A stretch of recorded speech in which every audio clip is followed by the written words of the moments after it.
Today on Locked On Rockies, two top prospects face off as the Tigers look to continue their strong start to the season. Is Spilly right? Are the Tigers the best team in the American League?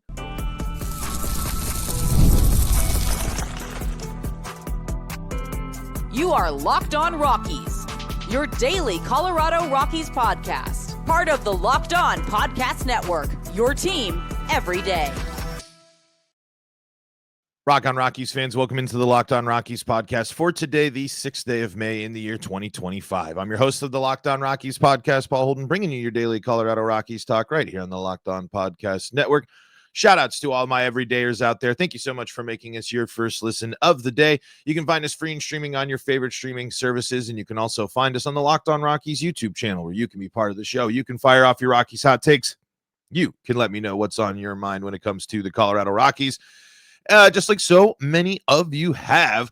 Thank you so much again for all the support this season, and I appreciate all that good stuff. We're going to be previewing the Tigers series, of course, today. And man, when was the last time? And I mean, really last year, and maybe the end of the season before that, you'll sit here and say you're really excited to see a Tigers matchup or a team take on the Tigers, and I would certainly say that's the case. Now, I wish I was a little more confident in the results going the way of the Rockies for this one, but I think we can look at some interesting stuff with these two teams. Plus, with this series starting with the team with both the Tigers and the Rockies top prospects going up against each other, including the Tigers top prospect, who I believe is like top 5 in baseball overall.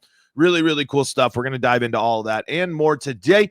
Before we do that, got to let you know today's episode is brought to you by Gametime. Download the Gametime app, create an account, use code LOCKEDONMLB for $20 off your first purchase. So I want to start with something I think that'll be a cool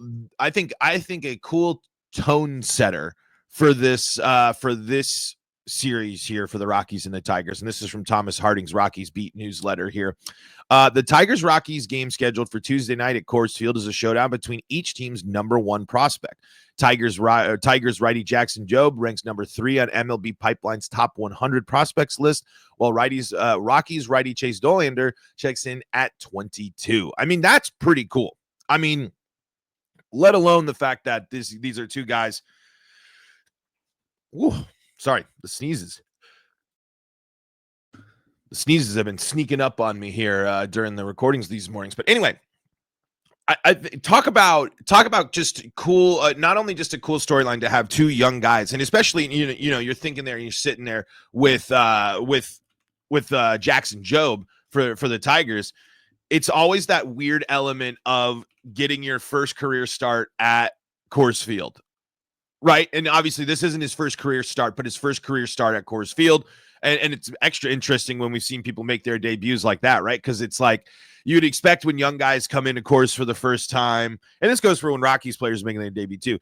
It ain't going to go well.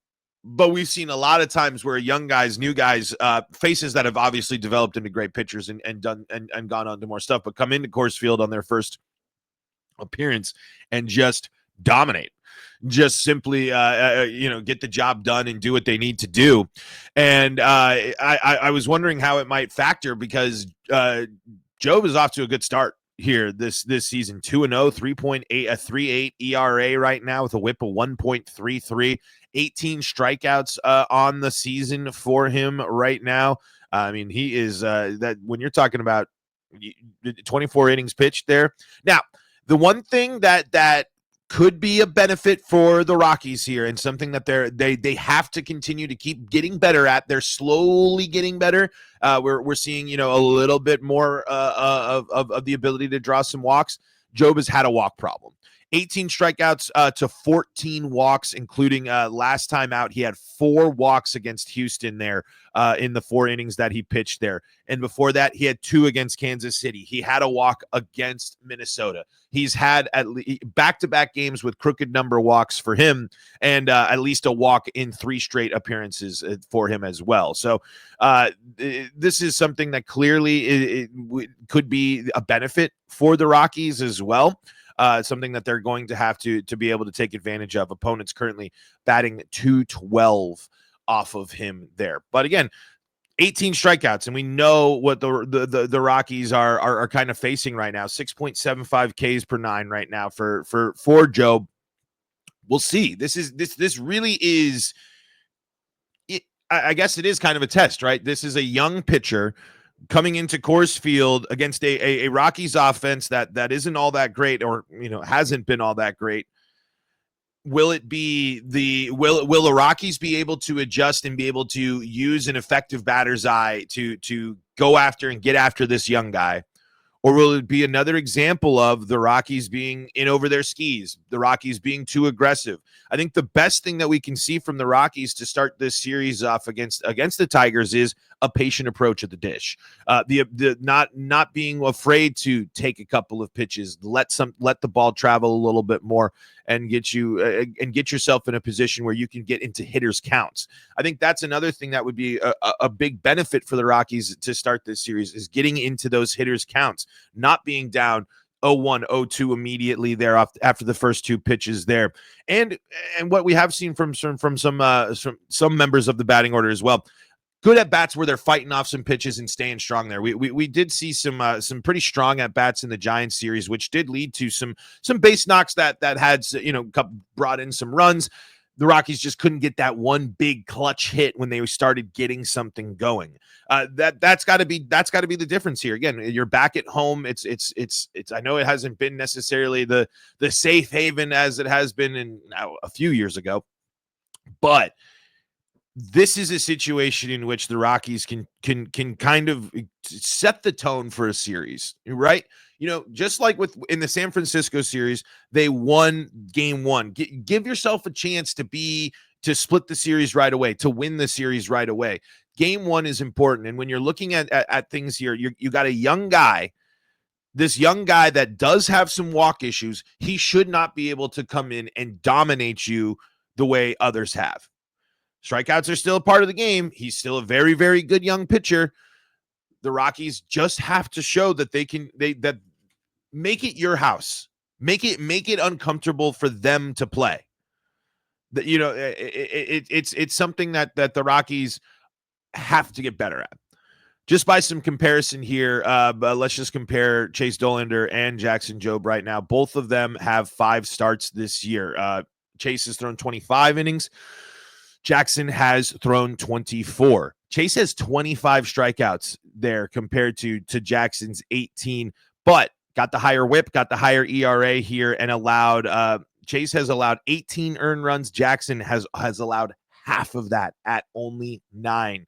Chase has allowed 28 hits, and Jackson has allowed 18 hits. So the big difference here between these two youngsters is going to be, can Chase miss the bats and keep the offense down and not let things get out of hand? And we've seen some stuff here where it's the big rough spots for Chase have been not his last start, but the 2 before that. 6 earned against Washington, 5 earned against Kansas City, only going 4 and then 4 and 2/3. This is Chase's opportunity to follow up arguably his best start of the season and try to outduel a guy that's had a very, very good start to the season for a very good Tigers team. Just some other comparisons here. 6.48 ERA for Chase compared to the 3.38 ERA for Jackson Jobe to start this season. So again, I think that the interesting part about what this dynamic can be is, can the Rockies use can they be disciplined? Can they get on base? Can they draw some walks here and keep the walk trends and keep the strikeouts down? 5 strikeouts for Jackson Jobe against Kansas City, his start before Houston. And even though he struggled with the command, giving up 3 earned and the 4 walks in that one, still had 4 strikeouts there. And when it's kind of going up against the Rockies, add 2 to all of those strikeout totals. I don't think it will be that surprising to see the Rockies in a 6 to 8 strikeout game tonight. But there is definitely a possibility here. If Chase can back up his best start of the season and improve a little bit, he will be putting the Rockies in a good spot to be successful here against one of the top prospects in Major League Baseball. All right. I want to talk a little bit about kind of timelines too, and compare the Tigers and the Rockies, how they have been since the Rockies made the playoffs, and just kind of look at where the Tigers have started to become more successful and how they rank across baseball as well, just to see how, are they a flash in the pan, or is the or is this a lot, or is there a lot more to this Tigers team than people are giving them credit for? We'll talk about that coming up next on today's episode of Locked on Rockies. Before we do that, got to tell you about the folks that help make this show possible, and that includes Monarch Money. Ever check your bank account and wonder, where did all my money go? Between dining out, online shopping, and entertainment, it's easy to lose track. That's where Monarch Money comes in, your personal CFO, giving you full visibility and control over your finances. Monarch Money isn't just a budgeting app. It's a complete financial command center. You can track all your accounts, investments, and spending in one place, so you stop just managing your money and start building wealth. When you start using Monarch, you're going to realize just how much you were spending on food delivery. You can budget smarter and save more. Instead of juggling multiple apps, you can use Monarch to check your finances, track spending, and even plan long-term goals. As I fight the hiccups here, managing money with your partner is smoother than ever. You can track shared and personal accounts, set goals, and stay on the same page without the stress. Take control of your finances with Monarch Money. Use code LOCKEDONMLB at monarchmoney.com for 50% off your first year. Yes, 50% off your first year when you head to monarchmoney.com and use the code LOCKEDONMLB for half off your first year. Locked on Rockies back at you here for segment number 2 of today's episode. Thank you so much for making us your first listen of the day, free and streaming on your favorite streaming services, bringing you your daily Colorado Rockies talk right here on the Locked On Podcast Network. Man, I know it's because I was going to go into my, for your second listen, go listen to Locked On MLB, but you got to go listen to Locked On Nuggets today. If you didn't listen to Locked On Nuggets last night, oh my God. I mean, we were talking about clutch yesterday, right? We were talking about the Rockies and the lack of clutch, and it's completely different sports, right? But that's what it takes to be. That's greatness right there. That's why the Nuggets were able to win the championship before, is because you have guys like Aaron Gordon and really and across the roster that do everything. Guys that understand their role and are able to, and not only do they understand their role, they see the value in it. They see why it matters that they're successful at what they do and why it matters to be great at that part of their craft. And it pays off. I mean, that was a game that they had no chance, really, right? On paper, back off the game 7, short rest, best team in the league. And then to go and do that and to stay in the game the whole time. I mean, that's the fight of a championship team. And again, it can't translate sport to sport. It doesn't go that way. But when you watch Jokic and them boys and the Denver Nuggets, they don't give up. There's never a feeling like the air completely let out of the tires. Whereas the Rockies, there's just been too many times where it just seems like up, down 2, up, this happens, up. You just so many times where you just shrug your shoulders and stuff. Where you have a team that fired their coach heading into the playoffs and is now turning to, honestly, again, the talent is way different. There's a lot of differences here. But it's just like, I think it just really stuck out to me about that clutch conversation that we were having yesterday. And then to watch Denver do that and to just kind of like, in my brain, how do you connect that? How can you connect that? I mean, it's like they're winners. They know how to win and they know what it takes to win. And I that mentality just, I don't know, it just hasn't existed for the Rockies for a bit. Like I just don't think that they got. I don't think they have the mindset that it takes. And again, way different sports, way different things. And I wasn't even planning on bringing that up, but hey, sometimes you start yakking. And that's where you go. Okay, I wanted to compare some stuff here with the Rockies and the Tigers, just real quick, about records and about rebuilds and basically that. So I want to go back to 2017 and 2018. Last time the Rockies made the playoffs, right? Where with that. The Tigers for back-to-back seasons in 17 and 18 finished 64 and 98 in those two seasons. COVID 23 and 35. And then, here you start seeing some bubblings of stuff with a little regression for the Tigers. They go 77 and 85 in 2021. Take a step back in 2022, 66 and 96. But then it's back to 78 and 84 in 23. And then last year, of course, 86 and 76, making the playoffs and having a pretty solid run. Compared to the Rockies here, let's just take a look a little bit to see how different these teams is. Have they been close? Have they been different? Just to kind of compare some record sakes. So, of course, 17 and 18, the Rockies make the playoffs at 87 wins in 17, 91 wins in 18. I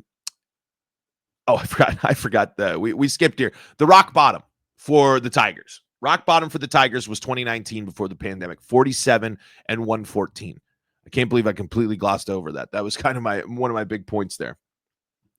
47 and 114, a 292 winning percentage. Something the Rockies, if they continue on this pace, could be facing this year. Rockies have not finished on that level yet. But from that low point of 47 and 114 to get back to 77 and 85 took a season and a half. Two counting COVID as the full season. 2022 or 2020, and then in 2021 they got up to the 77. And now in three out of the last 4 seasons for the Tigers, it has been 75 plus win seasons. Since the Rockies have hit their lowest point, which would be now, they haven't quite hit that 47 yet. But leading up to that, it was 64 and 64. Leading up to this season, it's been 59-61. So we're kind of looking at right here the possibility of the Rockies being in a similar spot to where the Tigers were in 17 to 19. The question will be, can the Rockies be as successful as creating the talent? Creating the, drafting and creating the version of the team that's going to be successful, because that's when it starts, for the Tigers to get to where they're at now, 17, 18, that's where it starts incubating. Of course, when you start making, you're getting 3 straight years of probably high draft picks. I can't remember exactly where they probably drafted in those years. But when you're looking at kind of the rebuild, because the Tigers made the playoffs 4 straight years in a row from 11 to 14 before they're kind of a little bit of a slump in 15 with 74 wins and then 86 wins in 16. So it's still some competitive ball there being played after the playoffs. You're looking at a possible situation where the Rockies could be in that situation, but I think the timeline is going to be more extended for the Rockies. Overall, the Rockies are, when you're kind of going back and looking at it a little bit more, there's just been so much middling with the Rockies and never like kind of a big jump in terms of record. And I think the major difference when we're comparing records between these two teams and timelines, of course, is the divisions. I mean, the Tigers benefit from playing in a way different and a way less skilled division than the Rockies. And that, I think, has a clear influence on the amount of games and the ability to kind of bounce back sooner rather than later. But the warning signs are really starting to, I've already been forming. We did this with the Orioles last year, right? Where we were talking about who lost more effectively. The Rockies have just not been able to climb out of, start showing the signs of climbing out the holes that I think the Tigers have shown, at least with this season and last season, building up throughout these last few seasons, being a team that, again, 77 and 85 is kind of middling. That's not really playoffs. That's not, but it's an improvement. It's a step up from where you were.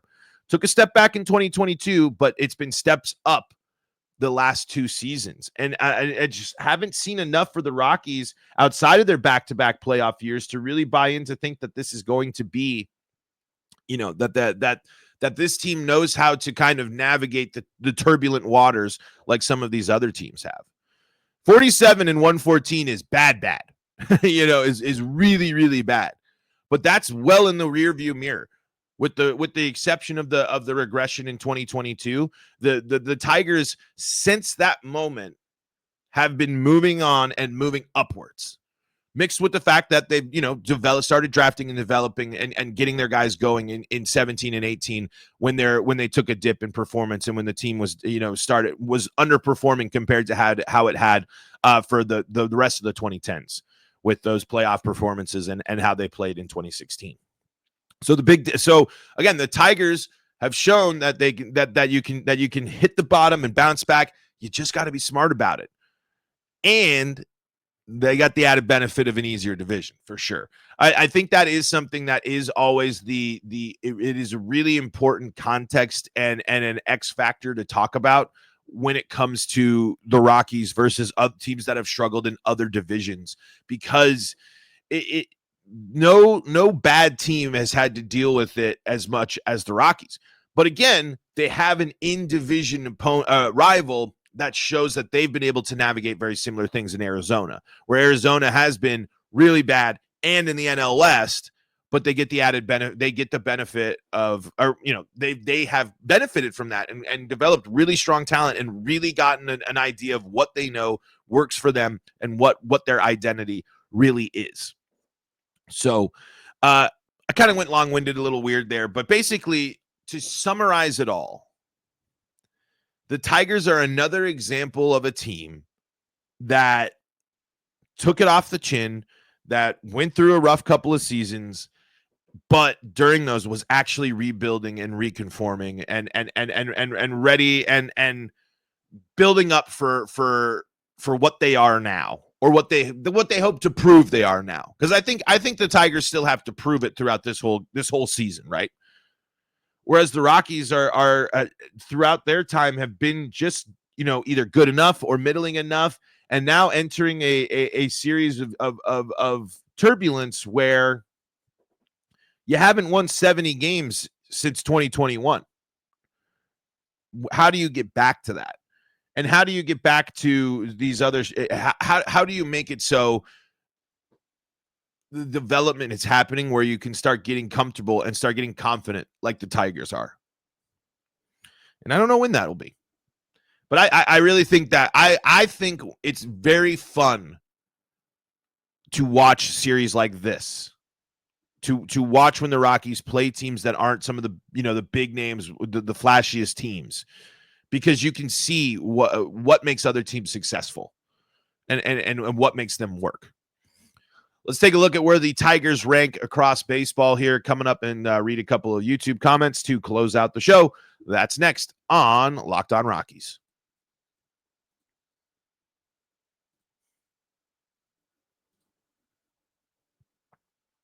Before we do that, though, got to tell you about the folks that help make this show possible, and that includes Gametime.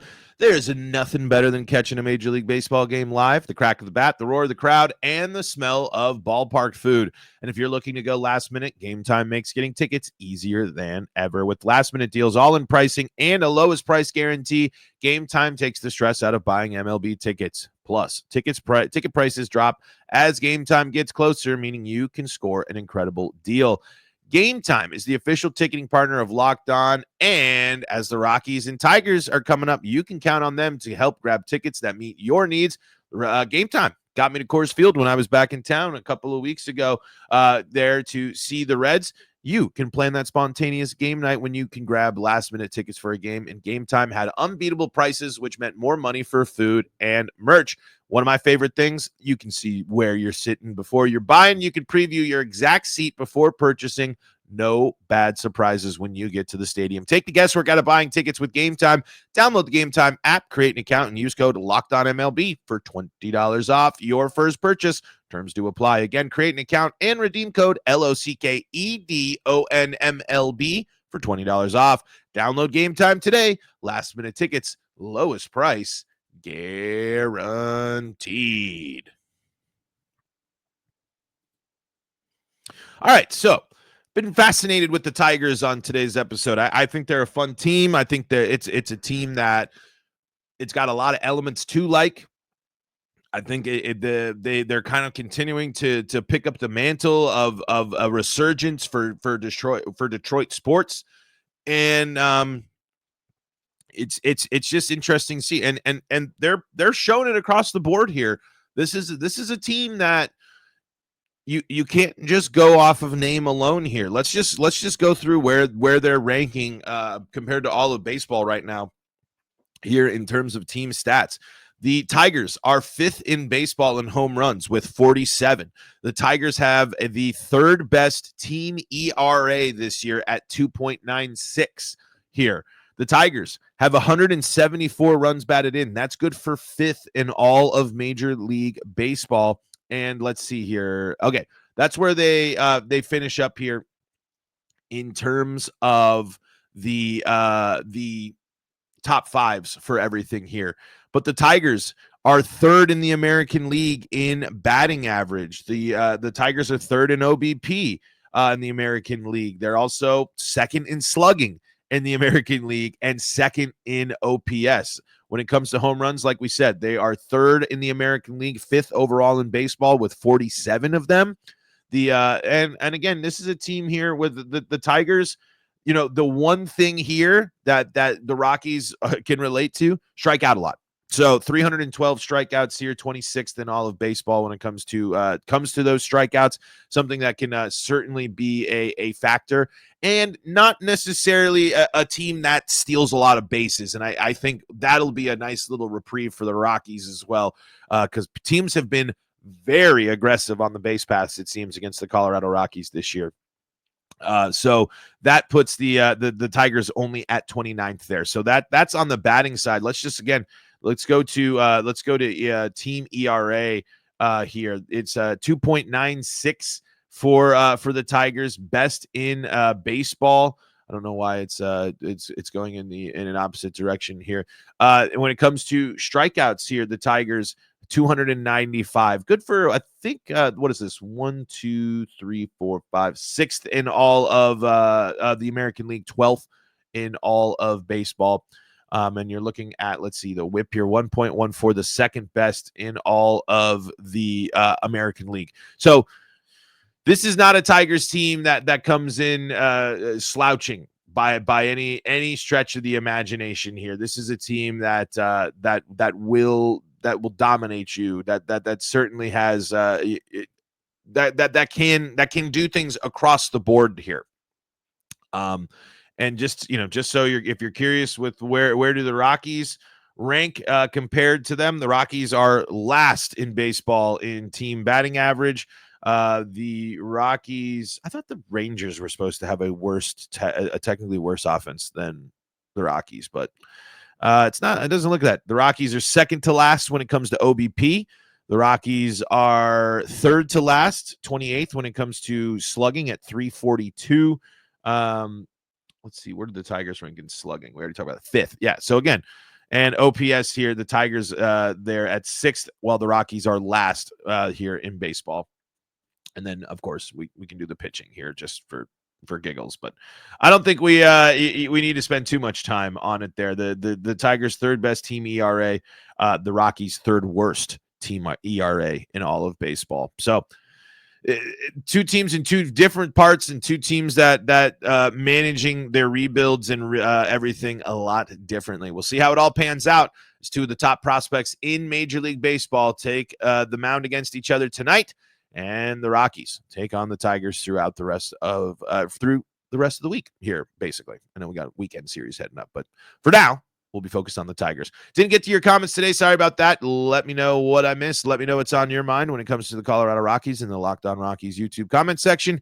Thank you so much for making us your first listen of the day. For your second listen of the day, go listen to our pal Sully, or stay up to date with all things Colorado sports with Locked On Broncos, Avalanche, Nuggets, Buffs, all free and streaming on your favorite streaming services. Until next time, I'm Paul Holden saying so long from the Locked On Rockies podcast.